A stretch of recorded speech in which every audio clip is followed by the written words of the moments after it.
بسم اللہ الرحمن الرحیم۔ کس شہر کی حفاظت کے لیے فرشتے پہرا دیں گے؟ حضرت انس بن مالک رضی اللہ تعالی عنہ فرماتے ہیں کہ رسول اللہ صلی اللہ علیہ وسلم نے ارشاد فرمایا، مکہ اور مدینہ کے علاوہ ہر شہر کو دجال روند ڈالے گا اور مدینہ کے ہر راستے پر فرشتے پہرا دینے کے لیے صف باندھے کھڑے ہوں گے۔ پھر وہ شعرۂ زمین میں اترے گا اور مدینہ میں 3 مرتبہ زلزلہ آ جائے گا، تو مدینہ سے ہر کافر و منافق نکل کر دجال کی طرف چلا جائے گا۔ اللہ اکبر۔ صحیح مسلم کی حدیث ہے۔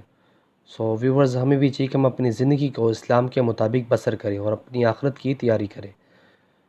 ویورز، ویڈیو کو آگے شیئر کریں اور کمنٹس باکس میں اپنی قیمتی رائے کا ضرور اظہار کیجیے۔ جزاک اللہ۔ السلام علیکم ورحمۃ اللہ وبرکاتہ۔